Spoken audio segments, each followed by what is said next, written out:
এই মুহূর্তে রাজধানীতে আছেন রিপোর্টার তোফাজ্জল হোসেন এবং বরিশালে আছেন অপূর্ব অপু। সরাসরি প্রথমে যাচ্ছি তোফাজ্জলের কাছে। তোফাজ্জল,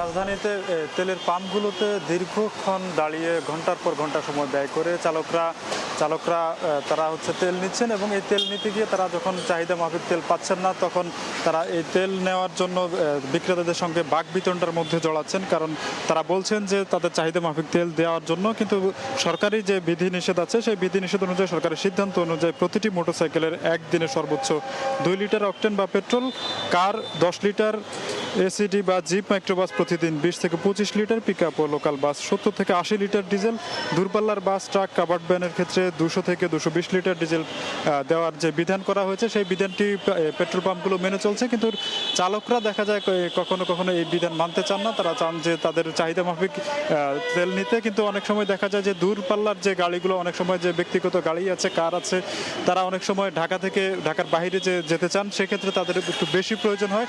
তো সেই জিনিসটি তারা নিতে পারছেন না দেখেই আসলে মূলত বাকবিতণ্ডার ঘটনা আমরা দেখতে পেয়েছি। অন্যদিকে পেট্রোল পাম্পের কর্মীরা বা এখানকার যারা দায়িত্বে আছেন তারাও সরকারের নির্দেশনা মানার জন্য কঠোর অবস্থান নিয়েছেন, যে কারণে কিছু বিক্ষিপ্ত ঘটনা তাদের সঙ্গে আমরা সকাল থেকে ঘটতে দেখেছি। এছাড়া কয়েক কিলোমিটার পর্যন্ত আমরা দেখেছি যে যানজট লেগে আছে।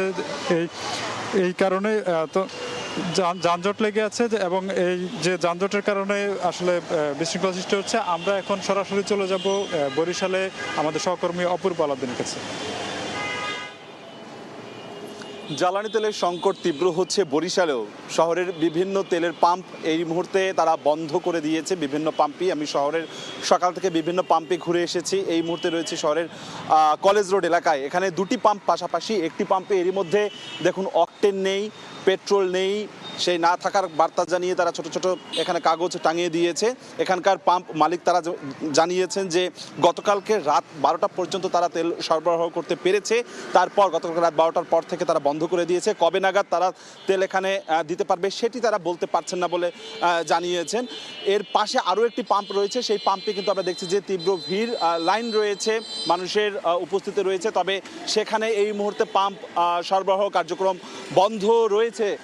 তারা বলছেন যে মানুষের চাহিদার থেকে আরও বেশি তারা অনেক মানুষই জ্বালানি তেল সংগ্রহ করে নিচ্ছে। কেউ কেউ এই যে দুটি পাম্পের চিত্র একই। তারা বলছেন সরকার যে রেশন পর্যায়ে তারা আসলে পাম্প দেয়নি, তেল দেয়নি, তারা যে এসেছে ট্যাঙ্কি ভর্তি করেই, গাড়ির ট্যাঙ্কি ভর্তি করেই তেল নিয়ে গেছে। যার চাহিদা 10 লিটার সে নিয়েছে 30 লিটার, যার চাহিদা 30 লিটার সে নিয়েছে 60 লিটার। এই অভিযোগটা কিন্তু বা এই বার্তাটাই এখানকার মালিক পক্ষরাই, তেলের যে তেল পাম্পগুলোর যারা মালিক পক্ষ তারা নিজেরাই সেটি স্বীকার দিয়েছেন। সাধারণত এই সময় তারা প্রতিদিন 1500 লিটার অকটেন এখানে বিক্রি করে, সেখানে গতকালকে 3000 লিটার অকটেন তারা বিক্রি করেছে। স্বাভাবিকের থেকে অতিরিক্ত মজুত করার একটি প্রবণতা তারা হওয়ার কারণে এই যে কৃত্রিম সংকটটি তৈরি হয়েছে বলে তারা বলছেন। এখানকার তেলের পাম্প মালিকরা তারা বলছেন যে যতটা বৈশ্বিক কারণ তার থেকেও বেশি কারণ হয়ে দাঁড়াচ্ছে এখন সাধারণ মানুষের অতিরিক্ত চাহিদা। কেউ কেউ মজুত করছে তেলের পাম্পের মালিকদের সাথে এসে, কেউ কেউ দুর্ব্যবহার করছে, এই অভিযোগটা যেমনি পাচ্ছি। আবার ক্রেতাদের পক্ষ থেকে তারা বলছে যে তেল পাম্পের মালিক পক্ষরাই মজুত করার ফলে তারা তেল পাচ্ছে না। এই নিয়ে কিন্তু বিভিন্ন জায়গায় বাকবিতণ্ডা, হাতাহাতির ঘটনাও কিন্তু আমরা অভিযোগগুলো পাচ্ছি। তো বরিশাল শহরে কলেজ রোড এলাকা থেকে আমার কাছে দুপুর পর্যন্ত সবশেষ এতটুকু খবর ছিল। বরিশাল, তার আগে রাজধানীর পেট্রোল পাম্প থেকে সহকর্মীরা জানাচ্ছিলেন জ্বালানি খাতের যে অস্থিরতা তৈরি হয়েছে তার খবর।